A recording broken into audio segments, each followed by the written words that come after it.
হযরত মূসা আলাইহিসসালাম যখন জাদুকরদের মোকাবেলায় সফল হন এবং জাদুকররা মুসলমান হয়ে যায়, তখন বিবি আসিয়া তাঁর ঈমান প্রকাশ করেন। ফিরআউন ক্রুদ্ধ হয়ে তাঁকে ভীষণ শাস্তি দিতে চাইল। বর্ণনায় আছে, ফিরআউন তাঁর 4 হাত পায়ে পেরেক মেরে বুকের উপর ভারী পাথর রেখে দিল, যাতে তিনি নড়াচড়া পর্যন্ত না করতে পারেন। এ অবস্থায় তিনি আল্লাহ তাআলার কাছে দোয়া করেন। বর্ণনায় আছে, ফিরআউন উপর থেকে একটি ভারী পাথর তাঁর মাথার উপর ফেলে দিতে মনস্থ করলেন। তখন তিনি মহান আল্লাহর দরবারে এই দোয়া করেন, হে আমার পালনকর্তা!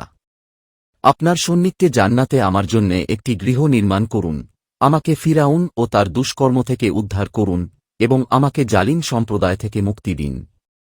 ফলে আল্লাহ তাআলা তাঁর আত্মা কবজ করে নেন এবং পাথরটি নিষ্প্রাণ দেহের উপর পতিত হয়। তিনি দোয়ায় বলেন, হে আমার পালনকর্তা! আপনি নিজের সান্নিধ্যে জান্নাতে আমার জন্যে একটি গৃহ নির্মাণ করুন। আল্লাহ তাআলা তাঁর এ দোয়া কবুল করেন এবং দুনিয়াতেই তাঁকে জান্নাতের গৃহ দেখিয়ে দেন।